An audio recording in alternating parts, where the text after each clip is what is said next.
Welcome to Business as Usual. This is going to be something we're going to do on a weekly basis. Moblox is the tech and tools platform for owner-led businesses. You can be a startup, you can be a small business, and you're always going to be a small business, or you want to grow into a very large business. Small businesses are poorly served, they're missold things. We want to help you make better purchasing decisions about technology and business tools. On today's show, I'm going to be joined by Fran. She's an entrepreneur focused on B2B and technology.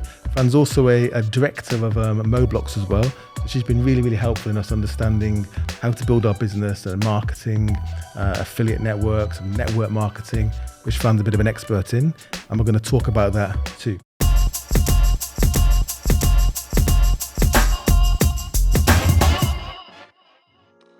I was actually in the news this week. I was on Sky News. So there's a program called The Great Debate, and one of the big issues that we may come up today is the cost of living. So let me just play a clip there actually. This is with Trevor Phillips.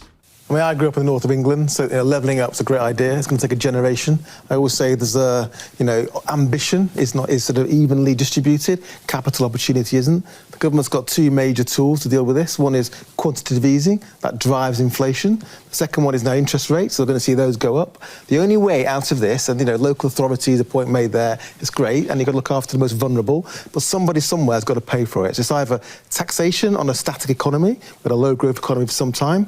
Now it's really about how, Bill's point as well, it's refer back to my point, is how do we as a nation grow out of this? That is the only answer. You've got an economy and we're being taxed as costs have gone up, we've got to pay for the pandemic. The only way out of it is to grow. Means that there's more to share around. The pie is bigger, otherwise we're just splitting up the same size pie. So that's something that I've been quite focused. I'm sure that Fran's been feeling the pinch as well and the cost of living. Also in business as well, as your margins get squeezed. Because completely. What I was saying on that show is that if you've got a salary, that's great. That might not go up as far as you want it to, but you're getting paid. And as prices and costs go up, you've got inflation. If you're a small business owner, your income's probably being squeezed well because your margins are being squeezed. So it's actually a worst case scenario, it's a pincer movement. And I think it's a really interesting time as well, because if you think over the last couple of years, people made savings at home because they weren't travelling to work, they weren't going out enjoying themselves as much because they were stuck at home with a pandemic. All of a sudden, things are more expensive and people are trying to get their lives back. So it's a really interesting time, really difficult time for a lot of people, where the reality of getting back to normal life but actually not having the same resources is going to be really challenging. And that's something that we at Moblox we want to champion, because small business owners, people think that this nebulous group people can't quite get their head around. There's 5.5 million under 50 employees, employ over 13 million people, add a couple of family members. That's a big part of the population that is ignored because they can't afford to have public affairs departments in their business. And of course, these are the people that don't necessarily have the same security that perhaps a job might bring, that have, often their families, so they've got children, lots of other things going on. So it's really, really, really concerning. Yeah, I totally agree. Some of the news, so Moblox, we did some research. We use YouGov, so it's proper research. Over 1,000 sample size of 1,002, I think it was, of small business owners. And it was quite interesting. So we found that 65% of small business owners have been suffering in terms of their mental health. Yeah. Honestly, just the stress of it all. What's interesting is we're quite focused on technology, is that only 66% of small businesses actually didn't use technology, and the ones that fared best in the pandemic are those that in some way pivoted or realized that they're going to have to embrace tech to get on in life. And I think that's something, but 40% of those that did actually embrace technology more during the pandemic found that it actually saved them money, or let's face it, also equally important, it allowed them to save time.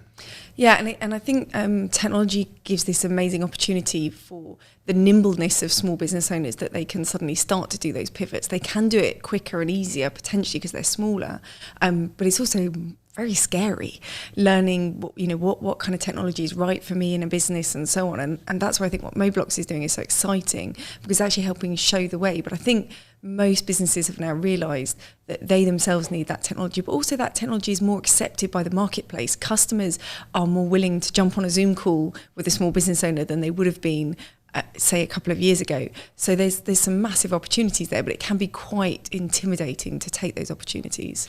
Yeah, I mean, my big belief is, and this is why it's why we started Moblox as well, is that this technology is empowering. There's so much of it, and the days of having to build it and look after it and, you know, and host it is all gone. But you know, there's well documented. I said this on Sky TV that, you know, small businesses are not embracing technology, so we're not as productive or as efficient or therefore successful as we should be. And we want to do at Moblox at the end of the day is help you generate more revenue and reduce your costs, or just save some time to go and walk the dog. But all of that means you're making more money, or you've got a better standard of living. And I think most small business owners will know and love that and want to be part of that. But there's that threshold, isn't there, of actually taking that first step and knowing what is the first step towards technology, what are the right tools, what are the things that I need. And it can seem very confusing. And that, again, is where having that clarity through organisations like Moblox that are saying, look, this is what you need to do.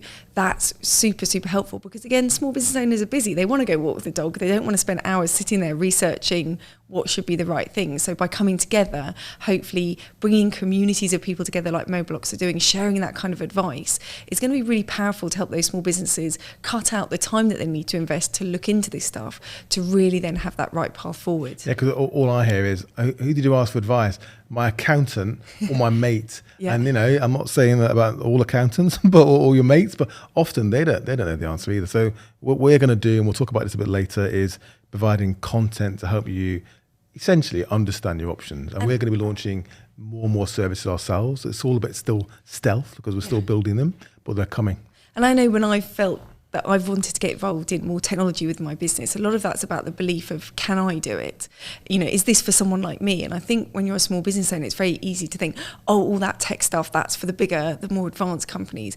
But actually, when you realise and embrace it and empower yourself to go, actually, yes, that technology, that can be for me, that's then when actually you start to open up a whole vast array of opportunities. And in my businesses, the biggest opportunities have come when I've suddenly gone, actually, let's find the right partners on technology fronts and actually start moving forward rather than continually holding myself back.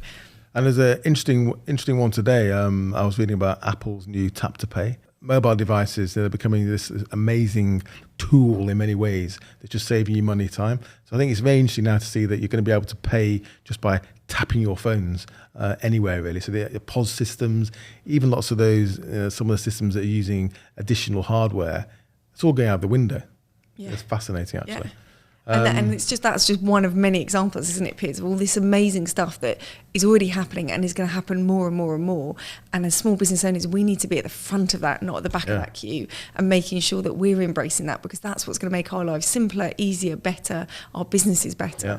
So we've got to make sure we will make the commitment together as a community of small business owners to make sure we stay at the front of those kind of changes. That's key to it. I was saying on Sky as well that, you know, it's absolutely key to success of this nation in terms of building back, whatever you want to call it, bouncing back or whatever, is to support small businesses, because they're the ones actually, 60% of private sector employment, half of GDP.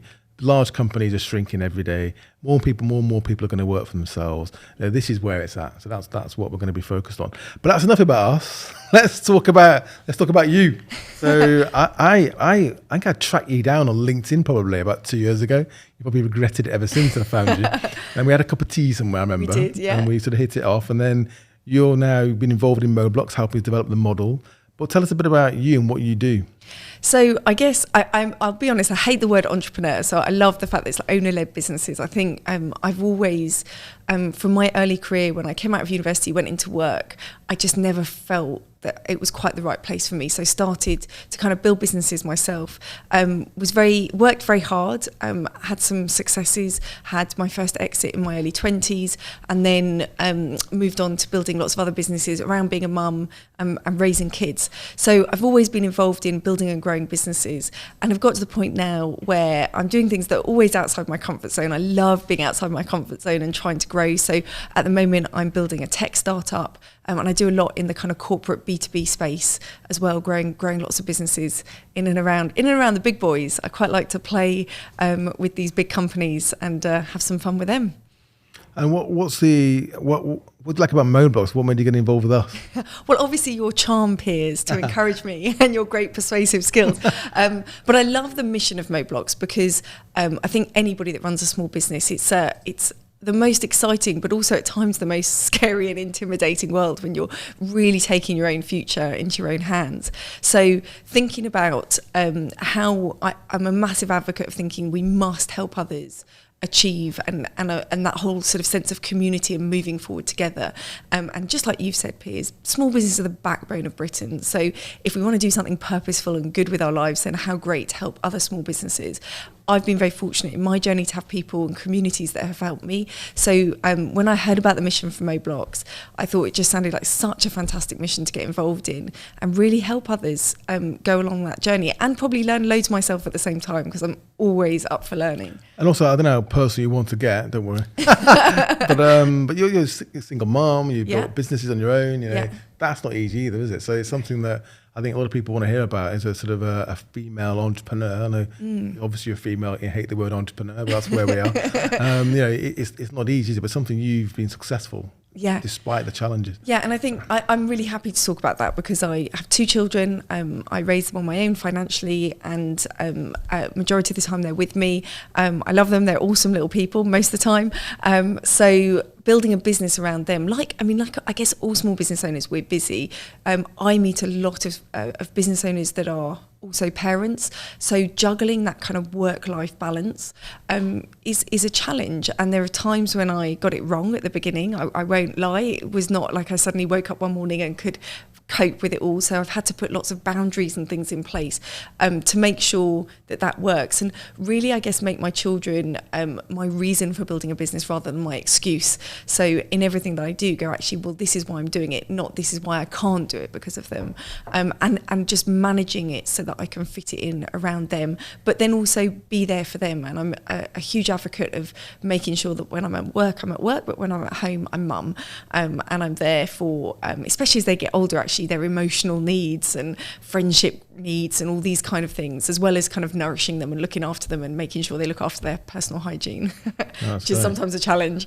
That's great. So it's actually International Women's Day is coming up. So what does that mean to you? I know you talked about how you've juggled, you know, work and your sort of private life and looking after the kids, but what does that mean to you? What is it promoting? I guess it's a great opportunity for us to realise where women are coming from. And you can look at all the data and the stats. We know that women generally do a lot of the unpaid work. They do a lot of the childcare, they do a lot of the elderly care. A lot of the work that women take on is the unpaid, unrecognised work. And so I think International Women's Day is a really amazing opportunity for us to appreciate that. And when it comes to business and women building businesses, appreciate how women are using business as a tool to allow them to actually still have a career around all the unpaid work that they might be doing, such as the childcare.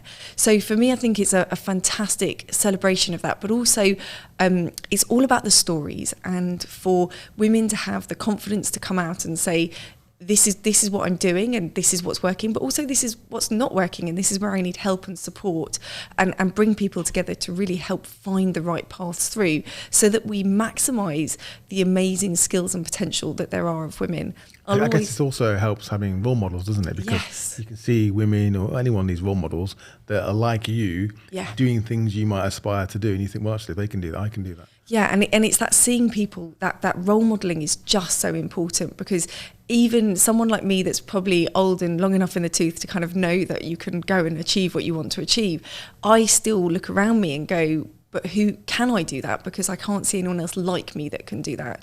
And so I think having those opportunities to share those role models, you suddenly go, well, if she can do it, I can do it. And there is a huge amount of confidence building that comes from that. I've got so many questions here, but I won't get through them all. But what are your sort of top tips then for, you know, juggling? That, you know, you're looking after the kids, running business. You've got several businesses, not even one business. What are your sort of top tips you'd share?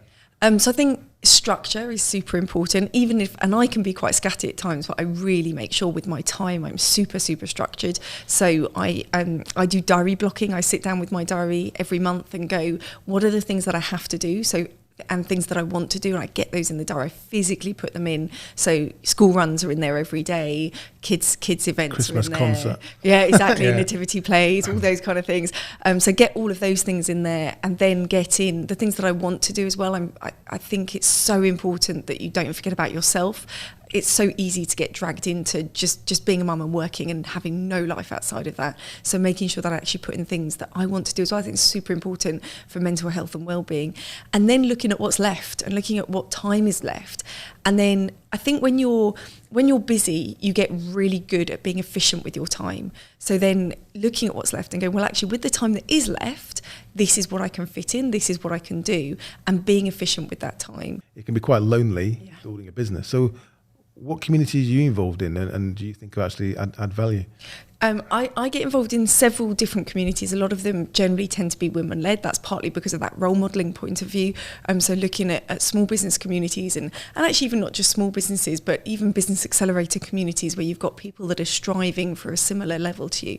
One thing I'm a big fan of is getting involved in a community and then kind of splintering off within that community to find accountability groups and partners. And I think you often will find in most communities people that are like you, whether that's because they do the same thing or maybe they have the same home situation as you. So you have the umbrella community, but then you kind of drill down to where you've got a specific shared interest. This is it. And then you find that the people within those splinter groups have the same challenges as you, have the same worries and concerns. And you know what they say, a problem shared is a problem halved. And you suddenly find that then actually you can face things better because you know you're not the only one. You're not going crazy. Yeah, we've all been and spent time on the internet and various communities, be they, forums or audio, especially during the pandemic. And a lot of people can be sort of waste your time, can't they? Yeah, and I think it's about finding a community that is investing in you as well. So not just a community that wants your content, but a community that's giving you great content, that's sharing you, that's helping show you those shortcuts. And I think when you get into those right kind of communities, and I know you're super passionate about this, Piers, that Moblox is going to be that. It's all about community and people coming together and supporting and helping each other. But also Moblox is being super generous in the content that it's giving, so that actually it's not just about let's get people together and just hope that they get along. It's actually let's give some structure and give some guidance. Well, we don't really know the answer. So I call it, in business, your product market fit. And I'll talk about content market fit. So we're going to produce content and we'll try it for a period of time. And we want feedback. Yeah. And then based on the feedback, we'll iterate our content over time. So hopefully it has maximum value. Yeah, and that's what I love about this, because it's actually saying to people, what is it that you want, and let's create the right environment so you start pulling people together. So let's move on quickly. A couple of other things to talk about, to touch on. One's mentoring. I know that's important to you. And then also marketing. And then maybe you can share with your sort of favourite tech and tools as well. So just quickly on mentoring, what inspired you to get involved in mentoring? Although your kind of business is partly mentoring, isn't it? Yeah, so one of my businesses teaches mentoring. That's how passionate I am about it. And I think when I was younger, I used to believe that certain people were just born successful. They had everything they needed. And I think the image that I saw out there was you would see these successful people and it was this assumption that they'd done it all on their own and they didn't need any help. And then when I got involved in my own journey and got to know people that were successful, I discovered that actually all of them had people that supported them. Nobody ever did it on their own. And if they told you they were doing it on their own, they were probably lying, to be fair. So that sort of started my fascination of going, if I want to have success, I'm going to need to surround myself with other people that are going to help me get there. And through that journey, obviously discovered some amazing mentors who supported me and helped me on my journey. And that really kind of opened my eyes to this amazing ability of mentorship and what difference it can make, especially when it's done well. That's what I mean. The thing about mentoring is I've been involved in various mentoring schemes, personally, with the government, all sorts. And it's about structure. Mentoring is not... It's not something you just take lightly and just, oh yeah, I'll mentor you. I'll mentor you on Tuesday. You need structure, you need a time frame, you need objectives for both people actually, completely. Not just the mentee. Yeah. So structure and having some kind of framework is really important. Otherwise, you end up disappointed typically. This is it. And that's where my passion for teaching mentoring came in, to say, well, actually, it's not just how many mentoring relationships are a nice cup of tea, but that don't really achieve anything. And it's maybe one person sitting in awe of another person, but it doesn't really get anywhere. So we started teaching both mentors and mentees how to really maximise the value of each other's time. And that's both ways, right? For the mentor to get just as much from it as the mentee does. So And also, I guess, also appreciating that mentorship isn't for life. It's not like a puppy at Christmas. You might have a 6-month relationship where if you can maximise the value out of it, you've got what you need from it, and then you move on to the next one. So it's having this ever-evolving cycle of mentors, which is what I've done. I've always moved through mentors. I've kept the friendships with them, which is wonderful. Keep the friendships. Go for the nice long lunch with them, but go for that as a friend, not as a mentor. And when you're in your mentoring relationship, actually really make sure that you're getting the value that you need. They can be life changing. It's not really I say you need structure. We don't have a lot of structure, but it's been going on for probably a decade. Since I was on The Secret Millionaire on Channel 4, and Daniel, the young lad there who's in prison when I met him, young offenders, he's now earning more money than me as an IT consultant. Yeah. And when something happens or he needs some help, he'll reach out to me and we'll have a chat. And I've opened my networks to him, but I haven't mollycoddled him at all. He's done it all himself. Yeah. But it can be utterly life-changing and can go on for decades sometimes. Yeah, absolutely. And you, especially when somebody goes through that massive transformation, I bet you probably got just as much out of that relationship, right, Piers? Yeah, I learned a lot about me actually, as well as someone else, because it opens this new experience. People come from a different place, and I thought I grew up in a difficult town, and you think no matter how difficult you think things are, someone's having a harder day. That's it, absolutely. And that then is that, we talked about that role modelling as well, that you're able to role model to someone else, that actually someone like them, that's the amazing thing about mentors and mentees. I think when people first meet, they assume they're going to be quite different from each other. When they actually get into that relationship, they realise actually they're not that different from each other. So for both parties, everybody suddenly learns, actually, as you said, maybe my situation isn't as bad as I thought it was, and the mentee will probably learn that actually, this guy's not that different from me. So if he can do this, why can't I do it? So let's move on to marketing. So you're a bit of a marketing expert in various fields. I don't know how you would describe an affiliate network. You've built some of these businesses yourself. So let's talk through your bit of background in marketing and what you specialise in, and also just talk through your sort of favourite marketing tech and tools as well. Sure. Well, I think one thing I love about marketing is all about people. And if you want to grow a business, you want to learn about business, go learn about people, because fundamentally they're either your suppliers, your customers, and so I'm fascinated by the people side of marketing, and that's where a lot of direct selling, a lot of affiliate networks absolutely fascinate me, and I think it's super interesting. I guess that's really what I've spent the last couple of decades really getting involved in and understanding, and I think you can never learn better. It's interesting you mentioned about The Secret Millionaire, because I think the best thing you can do is go get your hands dirty and actually go and speak to your customers and understand how they're growing their business, what they want, and how that helps you grow your business, and so on. So in terms of marketing, I'm a big believer in the best way to learn about your market is to speak to them, to be engaged with them, and physically with them if you can be, or virtually. I think that's super important. I'm also fascinated by affiliate marketing, because I think in today's world, definitely my parents' generation, you maybe started a business and it was one thing and that was your specialty and that was it. But in today's world, everything moves so quickly. So I think it's super important that people have different income streams, different partnerships, different networks. I've always grown my businesses through partnerships. So whether that be affiliate partnerships or mutually agreed contracts with each other, I think that's so important, because not only does it give you more strength to your business and raise your profile because you are partnered with other organisations, it also gives you additional income streams and additional ways to actually really strengthen your core business and actually offer your customers a better solution. Because if you're offering them your services, if you can then bundle that in with other things that you found through affiliates, it becomes a much better and stronger proposition. So I think any small business that's looking at what they're doing, a great way to grow your business straight off is to think, what else could I offer? It doesn't mean that I have to do it, but who could I partner with to offer those services? So that's something that I'm really passionate about. I think it's super important that small business owners think about it. And in terms of the kind of tech and tools that they're out there and around, we're so lucky today that we've got so many tools. I always think that always comes down to your mobile phone. Everything.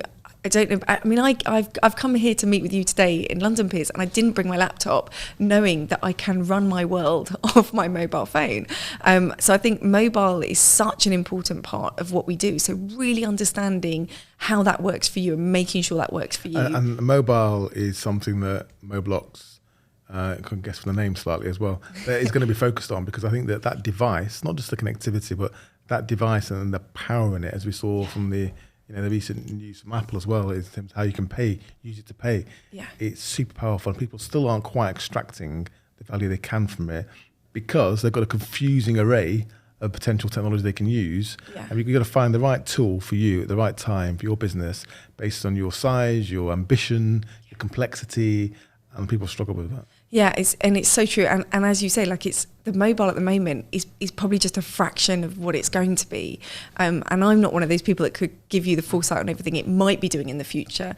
But all I know is we've got to embrace that piece of technology now. And as you've just said, do it efficiently. So have you got a favourite go-to piece of software out there?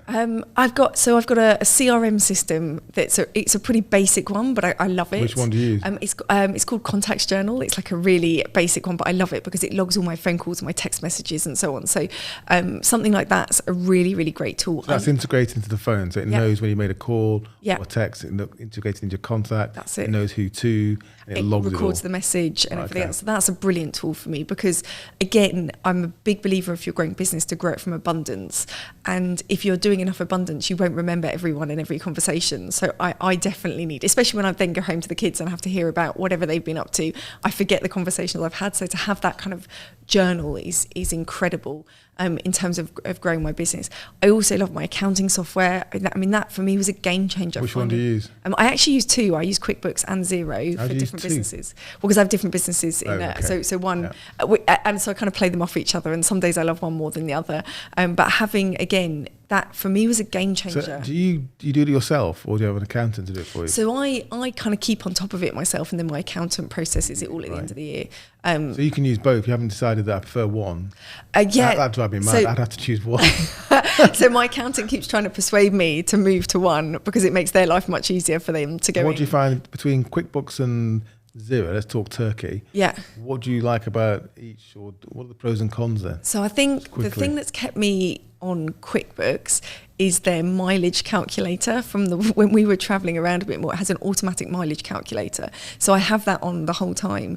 And then I can just swipe through and go, that was a business journey, that was a personal journey. So for me, to be saying that now, it's not so relevant because we're not traveling as much as we used to.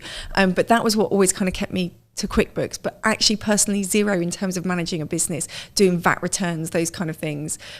Once you get your head around it, I just find it's just so easy that I can, it's the job that I'll do, when I say to the kids, can you clean your teeth? And they go, yes, mummy, but then they don't do it. And I'm saying, I've asked you to clean your teeth, can you clean your teeth? And whilst I'm waiting for them to clean their teeth, I'll just quickly swipe through, swipe through in that kind of dead time. Or I don't know, if I was boiling the kettle in dead time, I can keep on top of my that's a good point there. accounts. So once you've chosen software you think is best for you, Yeah. you do actually have to invest in time learning how to use it. Yeah. Because most software, and I've sold software, mostly Microsoft over the years, but you find that people use probably 10 to 20% of its actual capability. Yeah.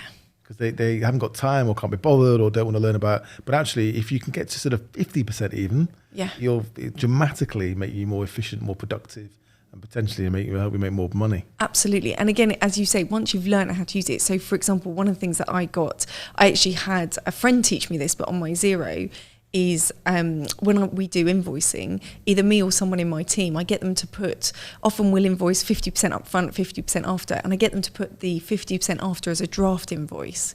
Really simple thing to do, but it means we just keep on top of it, so we know when there's extra funds that are going to be coming in. So things like that. And again, as your business grows and you start to get a team on board, if you can teach them to use these tools and everybody's using the same tools, it strips out so many of those conversations. I call that friction. Yeah. You don't want, in business, you want to get on with the business. Yeah. You don't want friction and Yeah. people to know, even in a small business, what the rules of the game are. Yeah. So they can get on with their day job and not worry about how do I do that and how do I do this. And I tell you, one of my favourite hacks, and I'm assuming you can do this on a Samsung, but I'm an Apple person, is screen recording with your voice. So as you may well know, if you swipe down from the top where you have all your little, like you turn your torch on and off, there's an option to screen record, and you can actually turn on to record the sound as well. So when I so for example, when we started doing this new invoice thing on Xero, first time I did it, when I went to do it, I screen recorded and I said, right guys, so this is how we're going to create invoices So a from now mini on. instant e-learning. Yeah, exactly. And then we actually have a little team e-learning platform that I upload that on. So if somebody new joins the team, I just say to them, look, we need to create an invoice, go into the invoicing box and you'll see a video of me talking you through it. Well, watch this space actually in terms of Moblox and an e-learning capability. Oh, okay, amazing. But on that note, though, I wanted to, because I don't want to keep this too long, but we launched a website. So we launched Moblox content, and again, this is our first sort of content. We're going to be doing more in-depth content, expert content down the line as well. But I also wanted to point out a couple of articles. So this is the new website here. We'll come back to the Pitch for Piers competition as well. So very exciting, that one. Yeah, so we actually had a podcast actually with turned out Becky here worked for me for 10 years, and it shows the team that people still want to come and talk to me even after working for me for 10 years. So we did our first sort of podcast here as well, and we were talking about it was about mental health. Yeah. So that's what the subject was really about, and that was quite fascinating because that's what she's built a business on that as well. Another big one, content we're going to be quite focused on is cyber. Yeah. So the thing about cyber security, I don't know if you've had experience of this, but small businesses are the soft underbelly of the business world for cyber criminals, and they can now distribute and automate attacks. Yeah. Only when you click the wrong thing or do the wrong thing do they then focus on you. But they can hit tens of thousands of people, 1,000 do the wrong thing, and 100 they really get their teeth into, and they're the ones that sort of rip off. And you can be collateral damage as a small business just to get to someone in your supply chain. And that's, I mean, in the world that I work in, because I work in a lot of B2B and we're developing tech to put into commercial clients. So we know that we are a gateway for hackers to come through us to get to the big corporates. So it's interesting, isn't it? Because as a small business owner, you might hear something about cybersecurity and think, well, that's not relevant to me, or I'm too busy for that, or it's a bit dull, whatever. And I won't lie, I've probably thought those things in the past. But what I love about this content, Piers, is this is just stripping it down and actually telling you, as a small business owner, this is what you need to know. And that's where this is just so valuable, because if we don't, it's the stuff that maybe isn't the most sexy and exciting stuff, but if we ignore it, we put ourselves at a lot of risk. So we've tried to, point you made, we've tried to break the content down so it's readable, it's digestible, it's actionable. Yeah. And we've kind of gone to beginner and intermediate, may have expert content at some point. So beginner's quite, digestible, easy to understand. Intermediate, it might use a bit more jargon, something you need to know a bit more about. But eventually we'll have expert content as well. If you're listening to this and you think, we're going to add more sections in here, so we might do competitions, we might do lives or talk to me about Ask Me Anything. There are so many ideas we have, but it doesn't necessarily mean that they're the right ideas. So we want you to really get involved in the community as well. So when the community comes, hopefully, well, it's going to be pretty soon, a couple of weeks. By the end of February, we'll have the community up. That's something where we want to have these conversations actually about what's affecting you, what are the issues, what should Moblox be doing. Yeah. We are literally building a business, and everyone on the team is passionate about this to help small businesses. Yeah. And we will generate services, content that fit people's needs, not what we think they want to read or want to hear, because there's a lot of content out there. Now, we are quite focused on technology and business tools, but some of this will be more general content about, the economy or how the taxation changes might be impacting. There's a lot of ground to cover. So we don't want to cover all the ground for the sake of it. Yeah. We want to cover the ground that matters. And again, this is a community, right? Just as we were saying before, this is about actually being part of this and leaving that loneliness of being your own boss, because we all know how isolating that can be, but coming together with similar like-minded people who've all got that commitment that they genuinely want to grow their business, and they want to make their business, even if they don't want to grow it, they want to make it as efficient as possible. Well, even sometimes start thinking about what you do as a business. Yeah. So people, you're hustling, you're trying to make some money, you got one job net, one client, and whatever it might be, and you forget, actually, I'm actually running a business here, and there's a structure, and there's ways of making more money or accessing customers or extracting more money out of them or making them happier and reducing costs. Yeah. And that's just like your personal life. When things get hard, you go for your costs. Business is the same. Absolutely. Sometimes we just want to change people's mindset. Yeah. And that's it, that making that gap wider between what you've got going out and what you've got coming in, that's huge. And there are tech and tools out there that will help people like me, people like other business owners, to make that gap bigger, because that gap, that's your profit, that's your fun money. Yeah. And I'm sure that pretty much every business owner out there probably has a little pot of fun money in their business that they're not accessing because they haven't got the right tech and tools in place. And this is a community where you can actually find out what those tech and tools are, how to use them, and let's get the fun money. I say fun money. It might even, I mean, actually, do you know what though? It might be more serious than that, Piers. That might be your electricity when money. When you right? get squeezed, if you can open up that gap slightly, that can actually save you a lot of pain. That could be your rent or your mortgage payment, right? And I know when I've gone through this process, even with you, Piers, looking at how I can be more efficient, and this is both in my business and actually to an extent in my home life, right? In terms of, because as a business, I have expenses that go through my home and so on, and actually going, well, do you know what? If I had a better deal on my mobile, for example, that's more money for me that I can then use. And yes, it could be fun money, but it could be more serious than that. It could actually be, we're all hearing about other costs of living going up. That could be the difference. You haven't got the big boys and girls and some of the enterprises pulling the wool over your eyes, trying to fleece you. So that's something we're going to change as well. Right, we're going to sort of close it down. I think it's been fantastic having you in, Fran. Thank you. It's been really lovely. We'll get you in again. Thank you. You've got a lot more you can actually teach us and talk about us actually. So really, thanks for joining us. So this is Moblox business as usual, because it never is. That's what this is all about. Thank you for joining us, and do not forget to sign up to Moblox, join the community, engage with us, watch what we're doing, read the content, give us some feedback, and let us know what it is that you want, and we'll see you next time.